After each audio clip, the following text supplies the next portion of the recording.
7 தலைமுறைகள் பாரம்பரியமிக்க ஒரே சித்த மருத்துவ ஸ்தாபனம் சேலம் சிவராஜ் சித்த வைத்தியசாலை. இப்பொழுது சேலம், ஈரோடு, சென்னை, ஹொசூர், திருப்பத்தூரில் தினசரி மருத்துவரை சந்திக்கலாம். தொடர்புக்கு 9842722500. அர்ஜுனுக்கு என்ன படிச்சாலும் மெமரியில இல்ல. Take it, Lion Date Nut Bites. Lion Date Nut Bites Energy Bar. Take it, Lion Date Nut Bites. நேயர்களே வணக்கம், இது சாணக்யா. இன்று நம்மோடு ஓய்வு பெற்ற ஐஐஎம் பெங்களூர் பேராசிரியர் ப்ரொஃபசர் ரமேஷ் இணைந்திருக்கிறார். கேட்பதற்கு நிறைய இருக்கிறது, கேட்கலாம். வணக்கம் சார்.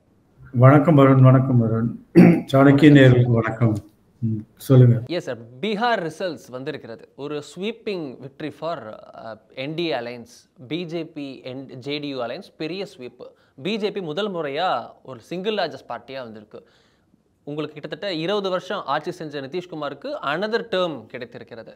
இன்னொரு முறை முதல்வராக இருக்கிறார், தொடர இருக்கிறார் நிதிஷ்குமார். பீகார்னாலே இந்த ரிசல்ட்டை தாண்டி பெருசாக சொல்லப்படுவது பிமாரு மாநிலம். பான்பராக் போடுவாங்க, பானிபூரி வைப்பாங்க, நாடு முழுக்க அவங்க தான் லேபர்ஸ். அவங்க ஊரில் ஒன்றும் டெவலப்மெண்ட் இல்லை, மித்த ஊருக்கெலாம் வந்துடுவாங்க, அவங்களால அவ்வளோதான் பண்ண முடியும், அவங்க இப்படி இருந்தாங்கன்னு சொல்லுவாங்க. அதே போல் இன்னும் கொஞ்சம் போகணும் அப்படின்னா, இது ஏன் நடக்குது, இதுக்கெல்லாம் பிஜேபி தான் காரணம்னு எல்லாரும் சொல்லும் போது அப்படி கிடையாது. இது ஜங்குல் ராஜ்னு சொல்லக்கூடிய லாலு பிரசாத் ஆட்சிக்கு தான் போய் நிற்குது. ஒட்டுமொத்தமாக லாலு பிரசாத் யாதவுடைய ஆட்சியினால் ஏற்பட்ட விளைவு தான் இது அப்படின்னு வரும். ஸோ இந்த ஒட்டுமொத்தமாக ப்ரீலூட் எல்லாம் பார்க்கும்போது உங்களுக்கு ஜங்குல் ராஜ், நிதிஷ்குமார், பிஜேபி, லாலுன்னு வந்து நின்னா பீகாருடைய ப்ராஸ்பெக்ட்ஸ் வந்து போலரைஸ்டாகவே இருந்திருக்கு. ஒன்று ஆதரிப்பார்கள், எதிர்ப்பார்கள். நான் கேட்கணும்னு நினைக்கிறது, what was the past, what's ahead for the Bihar, what's future? Okay, உங்களுக்கு கொஞ்சம் ஒரு ஹிஸ்ட்ரி சொல்கிறேன், இதோட சரித்திரம் எப்படி இருந்தது பீகார்.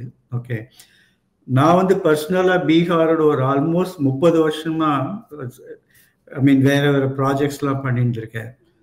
95ல ஒரு இம்யூனைசேஷன் ப்ராஜெக்ட் பண்ணி ரொம்ப டீப் இன்டீரியர்லாம் பகல்பூர் நீங்கள் கேள்விப்பட்டிருப்பீங்க. பகல்பூர், அப்புறம் அது பக்கத்தில் அந்த கரைக்கு அந்த பக்கம் வந்து ககடியா டிஸ்ட்ரிக்ட் ஒன்று, அங்கே போயிருக்கேன். கோசி ரிவருக்கு அந்த பக்கம். கரெக்ட். அப்புறம் இதெல்லாம் இந்த கேஞ்சஸோட பார்டர், ரெண்டு கரை இது ரெண்டும். ஓகே, அதே மாதிரி பட்னாலையும் நிறைய வேலை பண்ணியிருக்கேன். அண்ட் பட்னா சுற்றி நிறைய டிஸ்ட்ரிக்ட் அனிமல் ஹஸ்பண்ட்ரி, அது வேறு ப்ராஜெக்ட் யூஎஸ்ஐடி, அப்புறம் கவர்மெண்ட் ஆஃப் இந்தியா எல்லாம் பண்ணியிருக்கேன். ஸோ ஒரு 30 வருஷமாக நான் வந்து அப்சர்வ் பண்ணியிருக்கேன். அதுக்கு முன்னாடி இன்ஃபேக்ட் உங்களுக்கு தெரிஞ்சிருக்கலாம், நிதிஷ்குமார் வந்து ரயில்வே மினிஸ்டராக இருந்தார் கவர்மெண்ட் ஆஃப் இந்தியாவில். ஓகே, சென்ட்ரல் கேபினெட்லேருந்து அப்போ நல்லா பண்ணினார். ஆக்சுவலி நல்லா தொடங்கினார், ரயில்வே ரிஃபார்ம் நிறைய ஆரம்பிச்சார் அவர். அவர்கிட்ட ஒரு சுதீர் குமார்னு ஒரு அதிகாரி இருந்தார், ஐஏஎஸ் அதிகாரி ரயில்வேஸில் இருந்தார். ஓகே, அவரோட ஓஎஸ்டி மாதிரி அவர் நிறைய ரிஃபார்ம்ஸ்லாம் கொண்டு வந்தார். அப்புறம் அவங்க டீம் அப்படியே இதுக்கு வந்தது, ஸ்டேட் கவர்மெண்ட்டுக்கு. 2005 நினைக்கிறேன், அப்போ தான் ஃபர்ஸ்ட் முதல் தடவை முதலமைச்சராக பதவி இருக்கிறார் அவர். அதுலேருந்து ஆல்மோஸ்ட் 20 வருஷம் பதவியில் இருந்திருக்கார் அவர். பிஜேபியோட இல்லை எல்ஜேடியோட யாரோடையாவது பதவியில் இருந்திருக்காரு அவர். ஓகே, அந்த அளவுக்கு அவரை கிண்டலும் பண்றாங்க. அப்படி நிறைய பேர் இருக்கு. ஓகே, பட் அவர் ஒரு லீடிங் ஃபிகர் அங்க.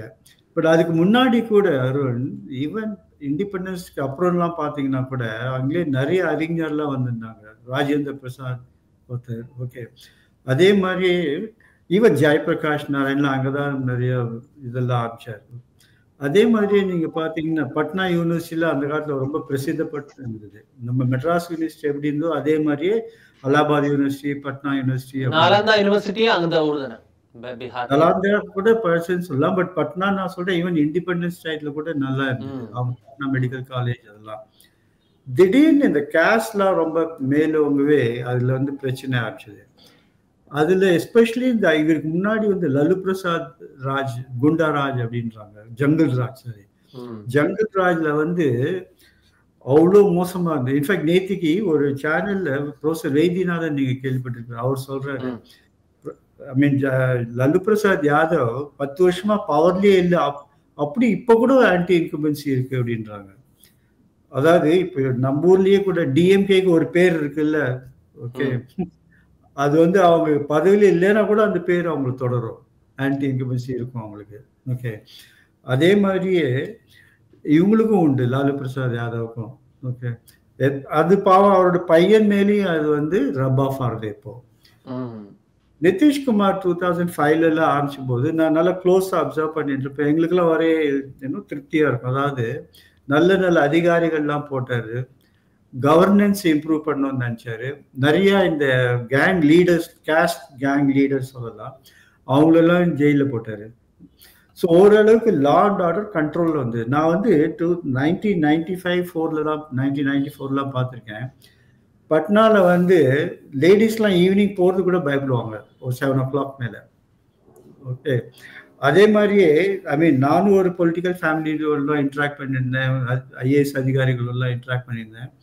அவங்களே கூட வார்ன் பண்ணுவாங்க, ரொம்ப லேட்டாக போகாத, நீ எதுக்கும் சீக்கிரம் போயிடு. அது மாதிரி ஒரு மாதிரி சிட்டியே டெட் ஆகிடும் ஒரு மாதிரி. ஓகே, அதுக்கப்புறம் ஒரு 10 வருஷம் முன்னாடி போன போது நல்லா லைவ்லி அந்த 10 o'clock கூட நைட் ஷோ கூட போகிறாங்க. இப்போ லேடிஸ் ஜென்ஸோட தான், பட் நைட் ஷோ இருக்குது. ஒரு ஷாப்பிங் காம்ப்ளெக்ஸ்லாம் நல்ல ஜேன்னு இருக்கு நைட் வரை. ஸோ அந்த அளவுக்கு கூண்டாயிசமும் கண்ட்ரோல் பண்ணாரு. ஓகே, நிதிஷ்ஜி. பட் திடீர்னு என்னாச்சு, அப்போ நிறைய அரசமைப்பும் நிறைய மாறுதல் வந்தது. அதில் கவர்னன்ஸ், பப்ளிக் அட்மினிஸ்ட்ரேஷன் ரெண்டுத்துலேயும்.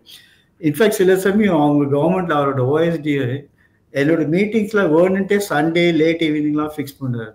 ஒர்க் அவங்க வேலை பண்ணிட்டோம் அவரு. அவங்களாம் சீனியர் அதிகாரிகள், அவங்களாம் கண்டிப்பாக பயந்துட்டு வருவாங்க அவங்க எல்லாம். ஸோ எங்கே போனாலும் ஒரு ஆட்சி இருந்தது. நீங்கள் ரூரல் ஏரியாஸ்க்கெலாம் போனால் கூட திடீர்னு என்னாச்சு, திருப்பி லாலு பிரசாத்ஜியோட கூட்டமைச்சு திருப்பி ஆட்சி வந்தது.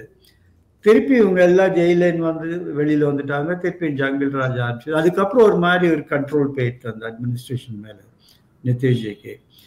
அண்ட் பிஜேபி இருக்கு, பிஜேபி டெப்டி அந்த மோடின்னு கேள்விப்பட்டிருப்பீங்க, அவரோட டெப்டி சுஷீல் மோடி. அவர் டெப்டி சிஎம்மாவும் நம்பர் 2 இருந்தார். பட் அவங்க வீக் தான், அந்த அளவுக்கு பிஜேபியால் அசர்ட் பண்ண முடியல. இன்ஃபேக்ட் பிஜேபி மேலேயும் அப்போ கம்ப்ளைண்ட்ஸ்லாம் இருந்தது, அட்மினிஸ்ட்ரேஷனும் சரி கரப்ஷனும் சரி. ஓகே, ஸோ அந்த மாதிரி சூழ்நிலையில் என்னாச்சு, அந்த அளவுக்கு வந்து இவங்களால கவர்னன்ஸ் கொடுக்க முடியல. முதல் டேர்மில் அவர் கொடுத்தா மாதிரி அவங்க பீகாரில். பட் அது என்னாச்சு, ஓரளவுக்கு கொஞ்சம் ட்ரெண்ட் மாறிச்சு. அது ஒன்று. இன்னொன்று என்ன பார்க்குறீங்கன்னா, இந்த இப்போ வந்து ஆல்மோஸ்ட் டபுள் இன்ஜின் சொல்லலாம். ஓகே, பிஜேபி அங்கே 2014 வந்தது, இங்கே வந்து நிதிஷ்குமார் வித் பிஜேபி அந்த அரசு இருந்தது. ஸோ அதனால கொஞ்சம் இன்ஃப்ராஸ்ட்ரக்சர் ப்ராஜெக்ட்ஸ்லாம் வர ஆரம்பிச்சது பீகாருக்கு. பீகாரோட அட்வான்டேஜ் என்னன்னா, அது வந்து யூபிலேருந்து டெல்லியிலேருந்து கல்கட்டாக்கு போகணுன்னா அது சென்ட்ரலில் இருக்குது, பீகார் பாஸ் பண்ணி தான் போகணும். அதனாலேயே நிறைய ரயில்வே டெவலப்மெண்ட், நிறைய ரோட் டெவலப்மெண்ட்லாம், ஹைவே டெவலப்மெண்ட்லாம். இன்ஃபேக்ட் டெல்லியிலேருந்து நீங்கள் அஸ்ஸாம் போகணுன்னா கூட பீகார் வழியாக போகணும். ஸோ நிறைய இன்ஃப்ராஸ்ட்ரக்சர் டெவலப்மெண்ட் நடந்தது. இந்த நேஷ்னல் ஹைவேஸ், அப்புறம் டெடிகேட்டட் ஃப்ரைட் காரிடார்னு நீங்கள் கேள்விப்பட்டிருப்பீங்க. அது வந்து only freight corridor, high speed corridor, Delhi to via UP to Varanasi to இது பீகார் டு இது கல்கட்டா. ஓகே, அது கூட கல்கட்டா தொடர், ஏன்னா அங்கே திருப்பி அவங்க பிரச்சனை பண்ணாங்க வெஸ்ட் பெங்காலில். பட் வெஸ்ட் பெங்கால் வரையில் போகிறது அது. ஸோ அந்த டெவலப்மெண்ட்டும் பீகார் வழியாக தான் பாஸ் ஆகி போகிறது. பட் டெடிகேட்டட் ஃப்ரைட் காரிடார் ஆர்டே தவிர அதோட பிளானே என்னன்னா, அந்த ரயில்வே ட்ராக்கை சுற்றி டவுன்ஷிப்ஸ்லாம் வரும் அப்படின்ட்டு. இப்போ துவாக்குடி இருக்காங்க திருச்சி கிட்ட, இல்லை இப்போ கிண்டி இருக்கு, அம்பத்தூர் இண்டஸ்ட்ரியல் எஸ்டேட் இருக்கு, அதெல்லாம் இந்த ரயில்வே ட்ராக் சுற்றி வந்து இல்லை அது மாதிரி ஒரு. பட் அது மாதிரி எதுவும் வரா மாதிரி தெரில அங்கே பீகார்ல. ஸோ ரயில்வே ட்ராக் மட்டும் போட்டாங்க, இண்டஸ்ட்ரியல் பிளாட்ஸ் வந்து காம்ப்ளெக்ஸஸ் உருவாக்க தவறிட்டாங்க. ஸோ அவங்களோட எக்கானமின்னு பொருளாதாரம்னு பார்த்தீங்கன்னா இன்னைக்கும் அக்ரிகல்ச்சர் டிபெண்ட் தான். அக்ரிகல்ச்சர் வந்து 20% அவங்களோட பங்கு. பட் 20%னா மேபி 60% அதில் வேலை பண்ணிட்டு இருப்பாங்க பாப்புலேஷன். அவங்களோட பாப்புலேஷன் வந்து இந்தியாவில் 3வது லார்ஜஸ்ட், பெருசு, 13 கோடி. இன்ஃபேக்ட் பட்னா பார்த்துருந்தேன் நேற்றுக்கு, அதுவே ஒரு 2 கோடி. பட்னா ரீஜன் பார்த்தீங்கன்னா அதுவே 2 கோடி இருக்கு. இன்னொன்று பிரச்சனைனா, நான் ஸ்கூல் புக்ஸ்லேயே படிச்சிருக்கேன், பட் பீகார் என்னன்னா ஹையஸ்ட் டென்சிட்டி பாப்புலேஷன் அப்படி பார்த்தீங்கன்னா. அதாவது பிகாஸ் அது ஆப்வியஸ், ஏன்னா ரொம்ப ரிச் ஃபர்டைல் ஏரியா, எங்கே பார்த்தாலும் கேஞ்சஸ், ரிவர், வாட்டர், இன்னும் ஃப்ளட்டிங். நான் சம்மர் ஒரு தடவை ரெய்னி சீசனில் மாட்டின்ட்டு ஒரு தடவை ககடியா டிஸ்ட்ரிக்ட் ஒரு இடத்துல. அதாவது கிராமம் நம்ம சொல்லுவோம், அது ரிவர் ஒதுங்கின அப்புறம் ரிவர் வந்ததுன்னா கிராமத்துக்குள்ளே வந்துடும். அது மாதிரி ஒரு கிராமத்துலேயும் அவங்க ஏற்றிண்டே போவாங்க பேரியர்ஸ், பட் நெக்ஸ்ட் கிராமம் அடிபடும் அது மாதிரி. அதனால தான் நீங்கள் கேள்விப்பட்டிருப்பீங்க நிறைய வெள்ளம் வந்தால் இப்படி ஃப்ளட்டு நிறைய வரும் அது பீகார்ல. அது கங்கை அதிகமா வர இடம் அப்படின்றது அப்புறம் ஹிமாலயோடைய உருகி வரது மண்வளம் எல்லாம் இங்கதான் செட்டில் ஆகும். பீகார்லி வெஸ்ட் பெங்கால் ரிச் சாயில். இது சாண்ட்லாம் பாத்தீங்கன்னா நிறைய ப்ரொடக்டிவிட்டி எல்லாம் நல்ல வளமான விவசாய பூமி. கரெக்ட், விவசாய பூமி. பட் அங்கதான் ப்ரொடக்டிவிட்டி கம்மி, ஈல்டு கம்மி. அங்க நம்ம தஞ்சாவூர்ல ஈல்டு நிறைய இருக்கும் அதோட. ஓகே, அண்ட் ஆந்திரால ஈல்டு நிறைய இருக்கும் அவங்களுக்கு. ஏன்னா அவங்க மெக்கானைசேஷன் கம்மி. இதெல்லாம் இப்போ இம்ப்ரூவ் ஆயிருக்கு. லாஸ்ட் 10 வருஷத்துல அதெல்லாம் நிறைய இம்ப்ரூவ் ஆயிருக்கு. பட் பாப்புலேஷன் ப்ரெஷர்னால இன்னும் அந்த அளவுக்கு அங்கால. சப்போஸ் இங்க வந்து ஒண்ணுமே இல்ல 3 கிராப்லாம் பண்றோம் இங்க. அங்க அது அவங்க ஸ்ட்ரகிள் பண்ணும். ஏன்னா மார்க்கெட் இல்ல, மார்க்கெட் கனெக்ஷன் வேணும். அதாவது நீங்க உற்பத்தி பண்ணாவோட ரோட்ல எடுத்துன்னு போற அளவுக்கு வசதிகள் கிடையாது. இப்ப அந்த இன்டீரியர் ரோட்ஸும் வந்திருக்குல்ல போன 10 வருஷத்துல இந்த டூவல் இன்ஜின் சர்க்கார்னால. ஓகே, பட் என்ன ஆகும்னா இப்ப இவ்வளோ ஃபுட் இருக்கு, மேங்கோஸ் இருக்கு, லீச்சீஸ் இருக்கு, எல்லாம் இருக்கு. ஆனா ஃபுட் ப்ராசஸிங் இண்டஸ்ட்ரி கிடையாது. அதுக்கு திருப்பி பஞ்சாப்கோ, யூபிக்கோ, மகாராஷ்டிராக்கோ அப்படிதான் பண்ணும். சுகர் கேன் இருக்கு. சுகர் கேன்லாம் நீங்க அங்கேயே வச்சாதான் அது வந்து சாகுபடி பண்ண முடியும். அந்த சுகர் கேன் ஃபேக்டரியும் பக்கத்துலேயே தான் முடியும். அது இல்லைன்னா அது எக்கனாமிக்கல் கிடையாது அந்த அளவுக்கு. ஒரு சின்ன உதாரணம் சொல்றேன் நான் உங்களுக்கு. மேசானான்னு ஒரு டிஸ்ட்ரிக்ட் இருக்கு குஜராத்ல. அந்த டிஸ்ட்ரிக்ட்ல வர பால் உற்பத்தி தான் பீகாரோட என்டையர் மாகாணத்தோட பால் உற்பத்தி அப்படின்னா பார்த்துக்கோங்க. அது இங்க வந்து தேங்க்ஸ் டு என்டிடிபி. பட் என்டிடிபியே கூட அங்க இருக்கு. அங்கேயே கூட நம்ம ஆவின் மாதிரி இருக்கு அங்க ஒரு கார்பரேஷன். இல்ல அமுல் இருக்குல்ல உங்களுக்கு மெசானால குஜராத்ல வருதுன்னா அது காரணம் அமுல். அமுல் அவ்வளவு சக்சஸ்ஃபுல்லா இருக்குது குஜராத்ல அப்படின்னா அதுதான் காரணம். ஒரு டிஸ்ட்ரிக்டே ஒரு பீகாருடைய ஒட்டுமொத்த பால் உற்பத்திக்கு ஈக்குவலா இருக்குன்னா காரணம் அமுல். அமுலுடைய கவர்மெண்டோடைய அங்க கிராஸ்லேண்ட் எவ்வளவு இருக்கும், புல்வெளி எவ்வளவு இருக்கும் அங்க. இங்க வந்து ஃபாடர்லாம் வந்து இம்போர்ட் பண்ணி கொடுப்பாங்க குஜராத்ல மற்ற ஸ்டேட்ல இருந்து. இங்க வந்து ஸ்கேம் பண்ற அளவுக்கு இருக்கு, அங்கேயே கிடைக்குது. ஏன்னா இந்த இவங்க எல்லாம் நிறைய இந்த ஹைபிரிட் வெரைட்டி அதுக்கெல்லாம் போறாங்க குஜராத்ல. ஆனா பீகார்ல இன்னைக்கு நீங்க நிறைய தேசி வெரைட்டிஸ் பார்ப்பீங்க நீங்க. ஆமா, சோ அதனாலயும் அவங்களுக்கு ஒரு நல்ல அட்வான்டேஜ் இருக்கு. இல்ல ஃபுடர் ஸ்கேமே பார்த்துட்டோமே, ஃபுடர் ஸ்கேம் அதுவும் லாலு தான். கரெக்ட், அதான் அது பேர் போனது அது. ஓகே, சோ இதுல 2 விஷயம் சொல்லலாம். அதாவது இது இந்த ப்ரொடக்டிவிட்டிக்கு இன்னும் ஸ்கோப், அதனால நல்ல ஸ்கோப் இருக்குன்னு சொல்லலாம். ஓகே, இன்னும் அந்த அளவுக்கு வரல, இன்னும் நிறைய. இப்போ லாஸ்ட் டைம் 2024-25ல அவங்க சொல்றாங்க growth ரேட் வந்து 14.5ன்றாங்க, 14.5% அப்படின்னா அது ரொம்ப அதிகம். நேஷனல் ஆவரேஜோட மேபி மகாராஷ்டிராவோட அதிகம். அது ஃபாஸ்டஸ்ட், நேஷனலோட டபுள். பட் அங்க போனீங்கன்னா என்ன மாறுதல் இருக்கா? இன்னைக்கும் போனீங்கன்னா நீங்க ஸ்டேஷன்ல வெளில வந்தாலே உங்களுக்கு பாவர்ட்டி கண்டுப்படும். ஒரு அதான் ரொம்ப உடஞ்சு போன cycle rickshaw, auto rickshaw. Okay, இந்த மக்களோட ப்ரொஃபைல்ஸ் அதெல்லாம் பார்த்தீங்க வச்சுக்கோங்க, உங்களுக்கு ஏன் இந்த ஸ்டேட் இப்படி இருக்குன்னு உங்களுக்கே தோணும். அவ்வளோ வளங்களை வச்சுருந்து, அவ்வளோ நிலங்களை வச்சுருந்து. ஓகே, இன்னும் ஏன் இப்படி பின்தங்கி இருக்கும்? ஒன்லி 2 எக்ஸாம்பிள்ஸ் இதுக்கு சொல்லலாம். ஒன்று இந்த காஸ்ட், அவங்களுக்குள்ளே ஒரு ரைவல்ரி அது இதுன்னு. 2வது வந்து புவர் கவர்னன்ஸ், அட்மினிஸ்ட்ரேஷன். ஸோ இது வந்து அவங்க இம்ப்ரூவ் பண்ணினாங்க. இப்போ ஆனால் இம்ப்ரூவ் பண்ணணும்னா நான் என்ன ஃபீல் பண்ணுறேன், இவர் வந்து 20 வருஷம் ஆட்சி பண்ணிட்டார். இவர் ஓரளவுக்கு அதோட நிலைமைக்கு இவரே பொறுப்பெடுத்துக்கணும்.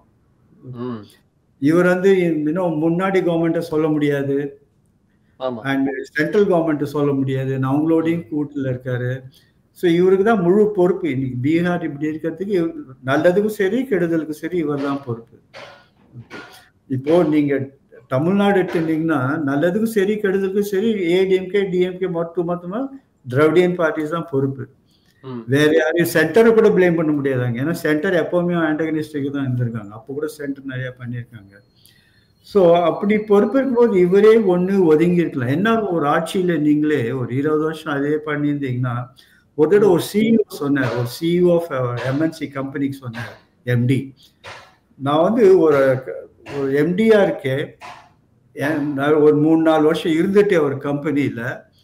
அண்ட் எனக்கு வந்து டெசிஷன்ஸ்லாம் உடனே அதே தானா வருது. ஓகே, எனக்கு ப்ராப்ளம்ஸ்லாம் தெரியும், சொல்யூஷன்ஸ்லாம் தெரியும். ஓகே, நான் ஒரு ரிஃப்ளெக்ஸ் ஆக்ஷன் மாதிரி. ஓகே, டெசிஷன்ஸ் எடுத்துட்டு ஒன்று மைண்டே அப்ளை பண்ண வேண்டாம் எனக்கு. ஓகே, அது மாதிரி நிலைமைக்கு வந்துட்டு உடனே கம்பெனி விட்டுட்டு வேற கம்பெனிக்கு போயிடுவேன் அப்படின்னாரு அவரு. ஏன்னா உங்களால் அப்புறம் கான்ட்ரிபியூட் பண்ண முடியாது அதுக்கு மேலே. ஏன்னா புதுசாக நீங்கள் சிந்திக்க மாட்டீங்க, அதே வட்டத்திலேயே நீங்கள் சிந்திச்சுட்டு இருப்பீங்க. ஸோ கொஞ்சம் இன்க்ரிமெண்டலாக வந்துட்டு இருப்பீங்க, அவ்வளோதான். அதனால இப்போ கண்ட்ரோல் வந்து பிஜேபிக்கு வந்தால் தான் இன்னைக்கும் பீகார் முன்னேற முடியும். இல்லைன்னா இதே ஒரு 14% சொல்லிக்கலாம். 14% எப்படின்னா இப்போ ஒரு பெரிய ரிலையன்ஸ் 14% வளர்றதுக்கும் ஒரு சின்ன சிறு தொழில் 14% வளர்றதுக்கும் நிறைய டிஃப்ரென்ஸ் இருக்கு. இவங்களோட ஜிஎஸ்டிபி நிறைய தான், பிகாஸ் பாப்புலேஷன் 13 கோடி ஆச்சு இவங்களது. ஜிஎஸ்டி கலெக்ஷன் நல்லா க்ரோ ஆயிட்டு இருக்கு. பட் இப்போ நீங்க ஏதாவது குளோபல் இன்வெஸ்டர்ஸ் மீட்னு ஏதாவது கேள்விப்பட்டிருக்கீங்களா பீகார்ல? இல்லை ஏதாவது ஒரு லார்ஜ் இன்வெஸ்ட்மெண்ட்ஸ் அங்கே போகிறது லாஸ்ட் 10 வருஷத்துல ஏதாவது கேள்விப்பட்டிருக்கீங்களா? அதுவும் கிடையாது. ஒன்லி கவர்மெண்ட் இன்ஃப்ராஸ்ட்ரக்சர் எக்ஸ்பெண்டிச்சர் தான், அதுவும் சென்ட்ரல் கவர்மெண்ட். ஸ்டேட் கவர்மெண்ட்டாக ஏதாவது தொடங்கிட்டு அதுன்னு கூட கிடையாது அங்கே. ஸோ அந்த ஸ்டேஜில் இருக்கு. இப்போ நீங்கள் பார்த்தீங்கன்னா அன்எம்ப்ளாய்மெண்ட், யூத் அன்எம்ப்ளாய்மெண்ட் அங்கே 10%. இவங்க ஐ மீன் எக்ஸ்ட்ரீம் பாவர்ட்டி குறைஞ்சிருக்கு. ஏன்னா நாடு அளவுலேயே குறைஞ்சிருக்கு. நம்ம டைரக்ட் பெனிஃபிட் சென்ட்ரல் கவர்மெண்ட் நிறைய தரும். எக்கனாமிக் அட்வைசரி கவுன்சில், பிரதமருக்கான எக்கனாமிக் அட்வைசரி கவுன்சிலுடைய மெம்பர் ஷமிகா குமார் ரவி, டாக்டர் ஷமிகா, அவங்களும் பீகார் தான். அவங்களும் பீகார் தான். அவங்க ஒரு டேட்டா ரிலீஸ் பண்ணியிருந்தாங்க. எலெக்ஷன்ஸுக்கு முன்னாடி சரி இப்பயும் சரி, ரிசல்ட்ஸ் வந்ததுக்கு அப்புறமும் இதான் காரணம்னு. லாஸ்ட் 10 வருஷத்துல உங்களுக்கு வந்து 30% இருந்த பீகாருடைய பாவர்ட்டி 5% குறைஞ்சிருக்கு. வேற உங்களுக்கு அதே லெவல்ல 27, 28 இருந்த வெஸ்ட் பெங்கால் அது இப்போ 8 இருக்கு. ஸோ வெஸ்ட் பெங்காலை விட வே பெட்டரா பெர்ஃபார்ம் பண்ணியிருக்கு பீகார். ஆனால் பத்தாது அப்படின்ற நிலைமை இருக்கு. அது நான் ஃபுல் கிரெடிட் நான் வந்து மத்திய அரசோட உதவி திட்டத்துக்கு தான் சொல்லுவேன். நான் இப்போ நானே ஒரு திராவிடின்னு ஆர்கியூ பண்றேன் வச்சுக்கோங்க. பார்ட்டி ஏன் வந்து அவங்களாம் வந்து திருப்பூர்ல வேலை பண்றாங்க, அதனால தான் அங்கே பார்ட்டி குறைஞ்சுன்னு சொல்லலாம். பிகாஸ் அங்க மாறணுமே நிலைமை. இப்போ நீங்க யூபி எடுத்துக்கோங்க. ஏன் யூபி இல்லை மைக்ரேஷனை பத்தி யாருமே பேசுறது இல்லை? நிறைய அது இந்த கோவிடுக்கு அப்புறமே அவங்க அது ஒரு பாலிசியாவே பண்ணினாங்க. என்ன பண்ணாங்கன்னா அங்கே திரும்பி வரவங்க எல்லாம் ட்ரெயின்ல இறங்கினதுமே ஃபுல் டீட்டெயில்ஸ் எடுத்து வச்சுட்டு அங்கேயே அவங்களுக்கு வேலை கிடைக்கிற மாதிரி வழி பண்ணாங்க. கோவிட் அட்லீஸ்ட் சரி, கோவிட் முடிஞ்ச போதும் சரி. ஏன்னா அங்கே வராங்க வச்சுக்கோங்க, அவங்களும் ஹை ஸ்கில் லேபரர்ஸாக இருந்திருப்பாங்க. ஏன்னா அங்கே வந்து இன்ஃப்ராஸ்ட்ரக்சர் ப்ராஜெக்ட், மெட்ரோ ப்ராஜெக்ட் அதெல்லாம் பண்ணியிருப்பாங்க. அதனால இப்போ நீங்கள் பார்த்தீங்கன்னா யூபியில் எல்லாத்துலேயும் கன்ஸ்ட்ரக்ஷன் நடந்துருக்காங்க, எல்லா டிஸ்ட்ரிக்ட்ஸ்லையும். அங்கே கோரக்பூர்லேருந்து இந்த பக்கம் ஷாரன்பூர்லேருந்து இங்கே பக்கம் டெல்லி நொய்டாலே நடந்துருக்கு கன்ஸ்ட்ரக்ஷன். பீகாரில் அது மாதிரி எதுவும் நடக்கலையே அங்கே. ஸோ இந்த அதனால தான் இந்த இடம் என்னாச்சு, பிஜேபி ஒரு எக்ஸ்ட்ரீம் போயிட்டது. இப்போ வந்து சங்கல்ப் பத்ரா நீங்க கேள்விப்பட்டிருப்பீங்க, அது வந்து அவங்களோட மேனிஃபெஸ்டோ, அவங்களோட பிஜேபி மேனிஃபெஸ்டோ. அதுல சரி ஏதாவது இன்ஃப்ராஸ்ட்ரக்சருக்கு, இன்வெஸ்ட்மெண்ட்ஸ்க்கு புது ஏதாவது திட்டங்கள் கொண்டு வருவாங்கன்னு பார்த்தா அதுலயும் அவங்களே தான் 1 கோடி மக்களுக்கு கவர்மெண்ட்ல வேலை வாய்ப்பு தரேன் அப்படின்றாங்க. இதுல நீங்க ஒண்ணு பார்க்கணும், அதாவது கவர்மெண்ட் அண்ட் அதர் ஜாப்ஸ்னு சொன்னாங்க. பிஜேபி தமிழ்நாட்டுல கூட கிராஃப்டட் தி வேர்ட்ஸ் தான் நம்ம சொல்லணும். Government as well as other ஜாப்ஸ்னு சொல்லி 1 கோடி சொன்னாங்க. வேற தேஜஸ்வி யாதவ் வீட்டுக்கு ஒரு அரசு வேலைன்னு சொன்னாரு. இல்ல, பட் ஐ திங்க் அது அரசு சம்பந்தப்பட்டதுன்னு நினைக்கிறேன். அதாவது பிஎஸ்யூஆ இருக்கலாம், அவங்கள மாதிரி இருக்கலாம், பிரைவேட் செக்டர்ஸ் மீன் பண்ணல அவங்க. ஓகே, இது வந்து ஐ மீன் மொத்தமே 13 கோடி மக்கள் தான் அங்க. அதுல 1 கோடி மக்கள் ஒரு ஃபேமிலிக்கு ஒரு 5-4 வச்சிருந்தா கூட அது 5 கோடி மக்களுக்கு கவர்மெண்ட்ல வேலை பண்ணியிருந்தாங்கன்னா அப்புறம் அதுக்கு அர்த்தமே இல்லை. ஏன்னா நீங்க 1 கோடிக்கு ஆஃபர் கூட கொடுத்துருவீங்க, பட் அதுக்கப்புறம் வர கவர்மெண்ட் எல்லாம் அவன் ரிட்டையர் ஆகிற வரையில் அவனுக்கு சேலரி கொடுத்துட்டு இருக்கணும், அவனுக்கு எங்கேருந்தா வேலை தேடி கொடுத்துட்டு இருக்கணும், வேலை இருக்கோ இல்லையோ தேடி கொடுத்துட்டு இருக்கணும், அப்புறம் அவனுக்கு அதுக்கு மேல எல்லா பெனிஃபிட்டும் கொடுத்துட்டு இருக்கணும் ரிட்டையர் ஆன அப்புறமும். So I mean you are committing future government. உங்களோட கவர்மெண்ட்டை மட்டும் நீங்க கமிட் பண்ணல, ஃபியூச்சர் கவர்மெண்ட் வர இன்னும் அடுத்த 30 வருஷம் கவர்மெண்ட்டை நீங்க கமிட் பண்றீங்க. நீங்க கவர்மெண்ட் ஜாப் ப்ராமிஸ் பண்ணினா இது எல்லா கவர்மெண்ட் ஞாபகத்தில் வச்சுக்கணும் எல்லாருமே. பட் த ப்ராப்ளம் இது ஏன் இதெல்லாம் இங்கெல்லாம் வந்து சப்சிடி கொடுத்தா போறோம். ஐ மீன் ஈவன் விமன்க்குலாம் கூட 2 லட்சம் தராங்க. 2 லட்சம் உதவி மானியம், அதாவது செக் மாதிரி கொடுத்துட மாட்டாங்க. நீங்க ஏதாவது தொடங்கினா ஏதாவது உதவி தொழிலுக்கு அதுக்கெல்லாம் தர்றது. ஃபார்மர்ஸ்க்கும் அனௌன்ஸ் பண்ணியிருக்காங்க ஃப்ரீபி. அங்கே வந்து ஃபிஷர்மேன்ஸ் நிறைய இன்லேண்ட் ஃபிஷர்மேன் அப்படின்னு, ஏன்னா இங்கே அங்கங்கே தண்ணி நிறையா இருக்கிறதுனால இன்லேண்ட் ஃபிஷரிங் நிறைய அங்கே. ஸோ ஃபிஷர்மேன்ஸ்க்கும் நிறைய அதான் ப்ரோக்ராம்ஸ் கொண்டு வரதுக்கு பதில் எல்லாருக்கும் மானியமாக கொடுத்துட்டு இருக்காங்க. ஒரு பிரயோஜனம், ஏன்னா 5 வருஷம் கழிச்சு நீங்கள் மானியம் தான் கொடுத்துட்டு இருப்பீங்களே தவிர ஒன்றும் ப்ரோக்ராம் ஒன்றும் இருக்காது, வேலை வாய்ப்புன்னு ஒன்றும் இருக்காது. அவன் பட் மானியத்தை வாங்கின்னு கூட உட்காந்துருக்கலாம், அதனால ஒன்றும் பெரிய இன்னும் வளர்ச்சி இல்லாமையே கூட போகலாம். ஸோ இந்த காலத்தில் நான் என்ன சொல்கிறேன்னா, இப்போ நீங்கள் என்ன கேட்டிங்கன்னா இந்த இதில் பிஜேபிக்கு என்ன அஜெண்டாவாக இருக்கணும் அடுத்த 5 வருஷத்துக்கு, அதுதான் இப்போ முக்கியமான கேள்வி. அதாவது நல்லா தொடங்கினார் நிதிஷ்குமார், திருப்பி அப்படி ஒரு ஸ்லைடு வந்துடுத்து. மேபி டபுள் இன்ஜின் சர்க்கார்னால மத்திய அரசுனால நிறைய பெனிஃபிட் பீகாருக்கு வந்தது, அதனாலலாம் கூட பாவர்ட்டிலாம் குறைஞ்சிருக்கு. அனதர் திங், நான் இப்போ கும்பேலாம் போது போனேன் இந்த யூபிக்கு. இப்போ பக்கத்து மாநிலம் வளர ஆரம்பிச்சுன்னா பீகார்லேருந்து அங்கே போக ஆரம்பிச்சிருவாங்க யூபிக்கு. அதனாலயும் யூபி பார்டரிங் டிஸ்ட்ரிக்ட்ல இப்போ நிறைய பேர். உங்களுக்கு இந்த கேம்பெயின் ட்ரையல்லே பார்த்தோம் அப்படின்னா இந்த பீகார் பிரச்சாரத்திலேயே உங்களுக்கு பிஜேபியில் மோடி, அமித்ஷா இது போன்ற நபர்களை தாண்டி ஒருத்தருக்கு ரொம்ப வரவேற்பு கிடைத்தது யோகி ஆதித்யநாத். அவருக்கு அப்படி ஒரு கூட்டம் இருந்தது எல்லா இடத்துலையும் உங்களுக்கு. ஏன்னா அவங்க கண்கூட பக்கத்து ஸ்டேட்டில் டெவலப்மெண்ட்டை பார்க்குறாங்க. அப்படி இருக்க அவங்களுக்கு ஒரு தாகம் இருக்கிறது. உங்களுக்கு யூபியோடைய மைக்ரன்ஸு பல மாநிலங்களுக்கு போகிறவங்க குறைஞ்சிட்டாங்க, பீகாரிஸ்தே இப்போ எல்லா இடத்துலையும் இருக்காங்க. அப்படி இருக்க பீகாருக்கு என்ன சொல்யூஷன்? அதுவும் இருக்குல்ல, நிதிஷ்குமார் உங்களுக்கு மைனஸ்ல இருந்ததை ஜீரோக்கு கொண்டுட்டாரு, நியூட்ரலைஸ் பண்ணிட்டாரு. ஓகே, இப்போ பிளஸ்ல மேல ரைட் ஆன் பண்ணணும்ல. கரெக்ட், நல்ல கேள்வி. இது என்னன்னா முதல்ல நீங்க 3 உதாரணம் எடுத்துக்கோங்க. அஸ்ஸாம் எடுத்துக்கோங்க சர்மா, யூபி எடுத்துக்கோங்க யோகிஜி, மகாராஷ்டிரா ஃபட்னவிஸ். இங்க எல்லாருமே லீடர்ஷிப் தேவை. முதல்ல ஒரு லீடர்ஷிப் தேவை. நிதிஷ்குமார் நல்ல லீடரா இருந்தார். இப்போ இங்க எடியூரப்பாவும் ஃபர்ஸ்ட் டேர்ம் வந்து பெஸ்ட் டேர்மா இருந்தது கர்நாடகாவில். அவரோட செகண்ட் டேர்ம் கூட அதோட கம்மி தான் சொல்லுவேன் அவரது. பட் ஃபர்ஸ்ட் டேர்ம் நல்ல அட்மினிஸ்ட்ரேஷன், எஸ்.எம். கிருஷ்ணா நல்ல அட்மினிஸ்ட்ரேஷன். இது ரெண்டு தான் நிறைய ஐடியை கொண்டு வந்தார் காங்கிரஸ் பீரியட்ல பெங்களூருக்கு. ஐடி கொண்டு வந்தாரு. இவங்க 2 பேரும் என்ன பண்ணா பெங்களூரு நல்லா டெவலப் பண்ணாங்க.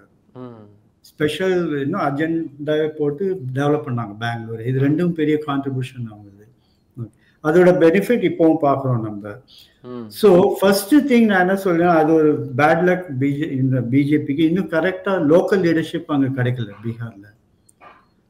சென்ட்ரல் லைன்லேருந்து கூட கொண்டு வர மாதிரி அது மாதிரி லீடர்ஸ் யாரும் எனக்கு தென்படலை சென்ட்ரல் லைன். ஸோ இவங்களுக்கா ஏதாவது தெரிஞ்சு இப்போ நம்மளுக்கு தெரியாம இருக்கலாம், ஏதாவது புது லீடர் வரலாம் அண்ட் அவங்க வரலாம். அது ஒரு மெயின் இம்பார்ட்டன்ட் திங். அந்த லீடர் வந்துன்னா முதல்ல நிதிஷ்குமார் எல்லா அதிகாரியுமே எல்லா முதலமைச்சருமே ஃபர்ஸ்ட் என்ன வேலை பண்ணாங்க, யோகியா இருக்கட்டும் சர்மா இருக்கட்டும், நல்ல அதிகாரிகளே நல்ல போஸ்ட்ல போடுவாங்க.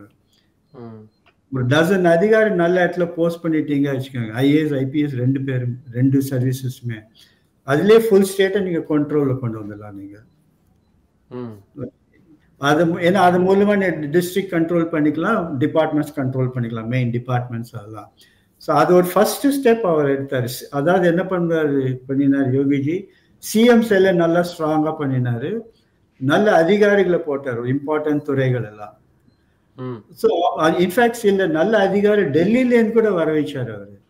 நிறைய பேர் என்ன பண்ணியிருந்தாங்க யூபியில, யூபியிலேருந்து தப்பிச்சு டெல்லியில போஸ்டிங் வாங்கி ஏதாவது விட்டா போறேன்னு இருந்தாங்க டெல்லியில யோகிக்கு முன்னாடி அந்த ஆட்சியில. அவங்களெல்லாம் வர வச்சு அவங்களுக்கு நல்ல போஸ்டிங்லாம் கொடுத்து அவங்களுக்கு பவர் எம்பவர் பண்ணார் அவர். அதே மாதிரி இங்க வந்து அட்மினிஸ்ட்ரேஷன், பப்ளிக் அட்மினிஸ்ட்ரேஷன் முதல்ல இம்ப்ரூவ் பண்ணு. எதுக்கு இதுன்னா, ஒன்று வந்து அந்த ஒரு மக்களுக்கே தேவை law and order and faith. But யாராவது இன்வெஸ்ட் பண்ணணும்னு வரணும்னா அவங்க இதெல்லாம் தான் பார்ப்பாங்க. அட்மினிஸ்ட்ரேஷன் எப்படி இருக்கு, லா அண்ட் ஆர்டர் எப்படி இருக்கு, செக்யூரிட்டி எப்படி இருக்கு, சேஃப்டி எப்படி இருக்குன்னு. அது இல்லாத வரையில் உங்களால் ஒன்றும் இப்படி கூட பார்த்து ஏதோ நாங்கள் பெருசாக இன்வெஸ்ட்மெண்ட் கொண்டு வரோம்னு பார்த்தா ஒரு 75,000 கோடி 50,000 கோடி அது மாதிரி ஏதோ பேசிட்டு இருக்கோம். அதெல்லாம் ஒன்றுமே கிடையாது. இன்னி தேதிக்கு ஒரு ஸ்டார்ட் அப்பே அந்த அளவுக்கு வேல்யூ சொல்கிறாங்க, அந்த அளவுக்கு ரைஸ் பண்ணுறது. $10 billion என்னாச்சு, 80,000 கோடி. அதை வந்து ஒரு ஸ்டேட் இன்வெஸ்ட்மெண்ட் மாதிரி பேசிட்டு இருக்காங்க அவங்க. ஸோ ஃபர்ஸ்ட் அது 2. மூணாவது வந்து இவங்க அந்த காலத்திலேயே கூட குஜராத்தையும் பீகாரையும் கம்பேர் பண்ணி ஆல்டர்னேட் டெவலப்மெண்ட் மாடல் பேசுவாங்க. ஆமா, குஜராத் வந்து இதுவும் வந்து ஏன்னா மோடி நிதிஷ்ன்றது அப்ப போட்டி முதல்வர்களாக இருந்தார்கள். இவரும் குஜராத் முதல்வர், இவரும் பீகார் முதல்வர் ரொம்ப காலமா இருக்காங்க அப்படின்னு இந்த 2010 காலத்துல கரெக்டா சொல்லணும். கரெக்ட். பட் ஆனா குஜராத் மாடல்ங்கிறது என்னன்னா, பிகாஸ் குஜராத்லாம் பெரிய இன்வெஸ்டர்ஸ் அவங்க, நிறைய மெகா இண்டஸ்ட்ரீஸ், டாடாஸ் அங்க நானோ அங்க போன கதை உங்களுக்கு தெரியும். வெஸ்ட் பெங்கால்ல இருந்து டாடாவை ஈர்த்தது மோடியோட. அவங்களோட மாடல் வந்து ஹை இன்ஃப்ராஸ்ட்ரக்சர், பப்ளிக் அட்மினிஸ்ட்ரேஷன்லாம் நல்லா இருந்தா கீழே. But I'm saying model of development பார்த்தீங்கன்னா இன்ஃப்ராஸ்ட்ரக்சர், அப்புறம் ஸ்கூல்ஸ், சோஷியல் செக்டர்ஸ்ல நல்ல அட்மினிஸ்ட்ரேஷன் கொண்டு வந்தாரு. இல்லை இவங்க என்னன்னா இவங்களும் நம்மளோட சமூக ரீதி கவர்மெண்ட் மாதிரி. பீகார் பார்த்தீங்கன்னா இன்ஃபேக்ட் பீகார் ஒரு கிளாசிக் எக்ஸாம்பிள். நான் அதுலேருந்து நான் சொல்றேன் எப்படி தமிழ்நாடு தப்பிச்சுது அதுலேருந்துன்னு. பீகார் எக்ஸாம்பிள் எப்படின்னா சமூக நீதி வித்தவுட் டெவலப்மெண்ட்.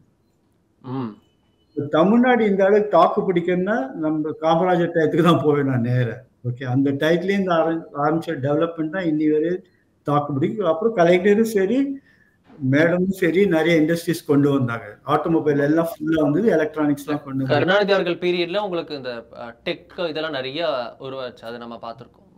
இவங்க ஆட்டோமொபைல் கொண்டு வந்தாங்க. ஆட்டோமொபைல் வந்து உலக அளவுல இப்போ தமிழ்நாடு பத்தி பேசுறாங்க. டெட்ராய்ட் எப்படியோ அது மாதிரி சென்னை பேசுறாங்க இப்போ ஆட்டோமொபைல் பொறுத்தவரை. ஓகே, ஸோ அந்த அளவுக்கு வந்து கொண்டு வந்திருக்காங்க இவங்கெல்லாம். நீங்க இந்த ஆட்சியெல்லாம் பார்த்தீங்கன்னா, பட் பீகார் மாடல் நீங்க போறீங்கன்னா சமூக நீதி வித்தவுட் டெவலப்மெண்ட், வித்தவுட் க்ரோத், அதோட இம்பாக்ட் பார்க்குறோம் நம்ம. இப்போ என்ன உடனே இந்த கேஸ்ட் எல்லாம் மேலே வரப்போ அவனுக்கு வேலை இருந்தா அவனுக்கு கேஸ்ட் என்ன அது என்ன அதுல எல்லாம் மும்முரமா இருக்க போறது இல்லை. இந்த அன்எம்ப்ளாய்மெண்ட்னால தான் அந்த பிரச்சனை எல்லாம் வருதுன்னு கூட நான் சொல்லுவேன். இன்னொன்று அக்ரிகல்ச்சர்ல நம்ம வீனிங் பாங்க, அதாவது 20% வந்து ஜிஎஸ்டிபி ஷேரு, 60% லேபர் அதில் இருந்தாங்க வச்சுக்கோங்க. அப்போ அங்கே பிரச்சனை குட்டை குழப்பின்னு இருப்பாங்க அங்கே. ஸோ அங்கேருந்து அங்கேருந்து விலைக்கு பாக்கி எம்எஸ்எம்இல இண்டஸ்ட்ரீஸ் சர்வீசஸ்ல கொண்டு வரணும் அவங்கள. அது அங்கே நடக்கலை. இன்னைக்கும் அங்கே தான் இருக்கா, இல்லைன்னா ஒரேடியா பீகாரை விட்டே போயிடுறாங்க. இன்ஃபேக்ட் இங்கே இவங்க திருப்பூருக்குலாம் வரதுக்கு முன்னாடி பீகார்லேருந்து பஞ்சாப் போவாங்க அக்ரிகல்ச்சர் ஃபார்மர்ஸ்லாம் அங்கேருந்து. அதே மாதிரி ஈஸ்டர்ன் யூபிலேருந்து போய் பார்த்துருக்கேன். இப்போ யூபிலேருந்து யாரும் போகிறது கிடையாது. அது மாதிரி யூபிக்கு கூப்பிடுறாங்க அவங்க இந்த மாதிரி லேபரர்ஸ்லாம். ஓகே, ஸோ இங்கே என்னென்னா இன்னும் அந்த ஸ்டேஜுக்கு வரலங்க. ஸோ ரெண்டாவது வந்து இந்த அக்ரிகல்ச்சரை வந்து எப்படி மேம்படுத்தணும்னு பார்க்கணும். Maybe value added products, food processing அங்கேயே உற்பத்தி பண்ண.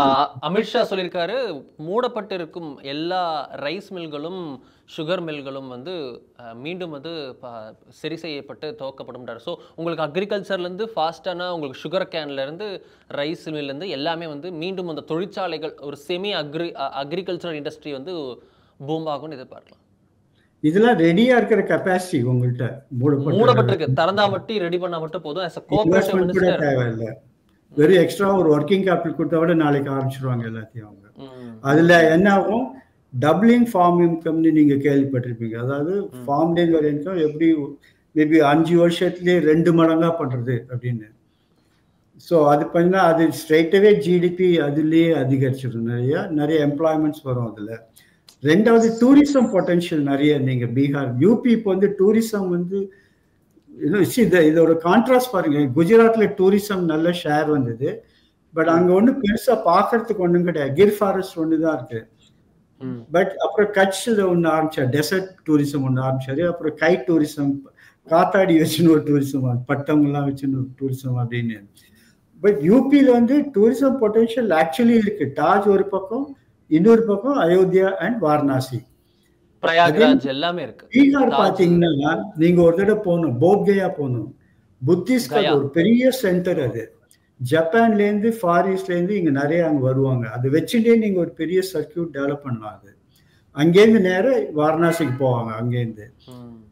ஸோ அங்க டூரிசம் பொட்டன்ஷியல் நிறைய இருக்காங்க. பட் என்ன ஜப்பானீஸே சொன்னாங்க ஒரு தடவை, பீகார் கவர்மெண்ட், இது வந்து 90s சொல்றேன்னா, நாங்கள் போத்கயா அவங்களுக்கு டெவலப் பண்ணி தரோம், ஆனால் செக்யூரிட்டி நாங்கள் பார்த்துப்போம் அப்படின்னாங்க.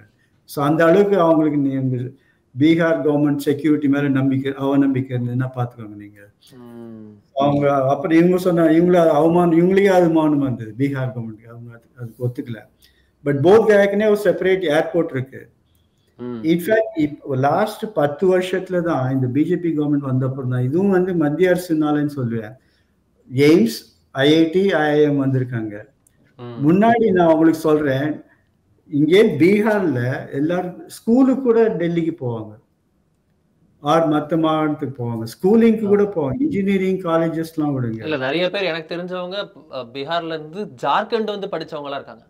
ஆமா, ஏன்னா நிறைய போர்டிங் ஸ்கூல், அப்புறம் ராஞ்சில குட் ஸ்கூல்ஸ்லாம் வரும். அப்புறம் ஜம்ஷெட்பூர் போவாங்க, ஏன்னா அங்க டாடா நல்லா ரன் பண்ணிட்டு டாடாவுடைய நெட்வொர்க் நிறைய இருக்கு. இப்போ வந்து நிறைய பப்ளிக் ஸ்கூல்ஸ் பட்னாலேயே இருக்கு. பட் அதை தவிர இந்த நேஷனல் இன்ஸ்டிடியூட்ஸ் அங்க வந்திருக்கு. இப்போ நீங்க சொன்னீங்களே காலேஜ், இப்போதான் ரிவர்ஸ் பிரெயின் ட்ரெயின் மாதிரி வச்சுக்கேன். இப்போதான் பீகாரிஸ்லாம் திருப்பி அங்க போறாங்க டீச்சிங் ப்ரொஃபஷனுக்கு, ரிசர்ச்க்கு அப்படின்னு. அப்படி இல்லைன்னா நீங்க பாத்தீங்கன்னா ஜேஎன்யூல ஒரு பெரிய கண்டிஜென்டே இருக்கு பீகார்ல இருந்து. ஒரு செப்பரேட் ஹாஸ்டலே கூட இருக்கும்னு நினைக்கிறேன், பீகார் ஹாஸ்டல் அப்படின்னு. ஸோ அந்த அளவுக்கு வந்து பிரெயின் ட்ரெயின் வந்து வித்தின் இந்தியா சொல்றேன் நான், வெளியில போறவங்களுக்கு சொல்றது. அது வந்து முன்னாடி அவங்க ஆக்சுவலி அட்மினிஸ்ட்ரேஷனை டாமினேட் பண்ணியிருந்தாங்க பீகார் சென்ட்ரல் கவர்மெண்ட் ஐஏஎஸ்லாம். அங்கேயே நிறைய ஸ்லிப் ஆகி இப்போதான் கொஞ்சம் மேலே வந்துட்டே இருக்காங்க அவங்க. அப்புறம் இன்னொன்று, அதாவது பெரிய மெகா இண்டஸ்ட்ரீஸ் போகக்கூடாது, சிட்டி டெவலப்மெண்ட் போகக்கூடாது, செமி டயர் 2 டயர் 3 சிட்டிஸ்லாம் டெவலப் பண்ணணும், எம்எஸ்எம்இயை டெவலப் பண்ணணும். இது பண்ணினாங்க வச்சுக்கோங்க, நல்ல பொட்டென்ஷியல் இருக்கு பீகாருக்கு.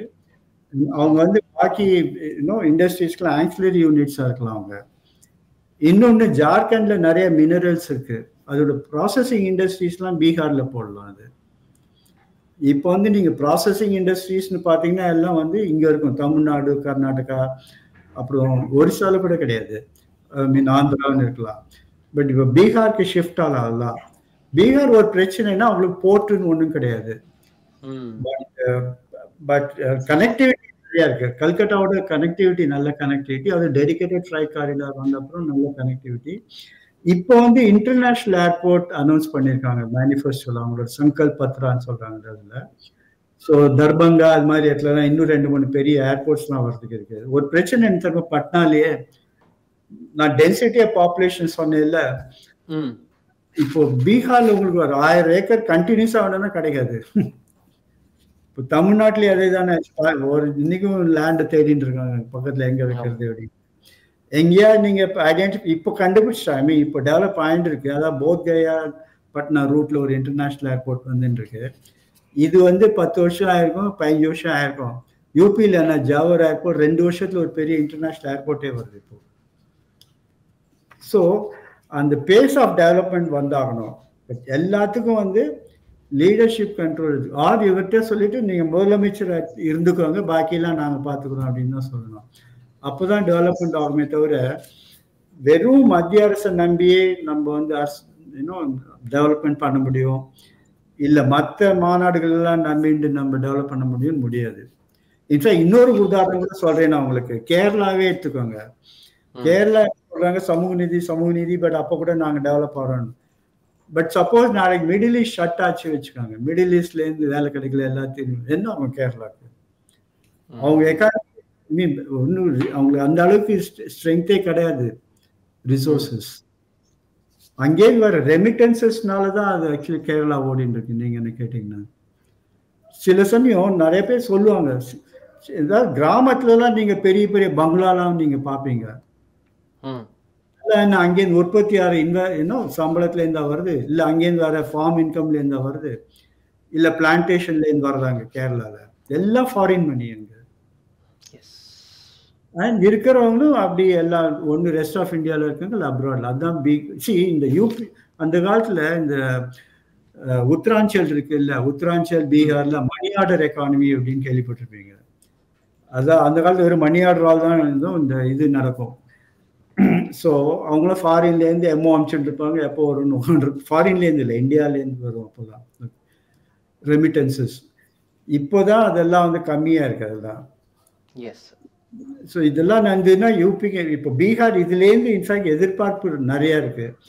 இதை எதிர்பார்த்து வச்சுருந்தா மோடிஜி சொல்றாரு, இப்போ வெஸ்ட் பெங்கால் இதை வச்சுருந்தா அவங்களால வின் பண்ண முடியும். பீகார்ல பர்ஃபார்மன்ஸ் காமிக்க முடியலன்னா வெஸ்ட் பெங்கால் அவங்க மறந்துடலாம் அவங்க. பார்ப்போம் இது எதை நோக்கி போகிறது அப்படின்றது. ரொம்ப நன்றி சார், இதை நம்மோட இணைந்து ரொம்ப டீட்டெயிலாக ரொம்ப முக்கியமான விஷயங்கள் குறித்து பேசியதற்காக நன்றி. ரொம்ப நன்றி.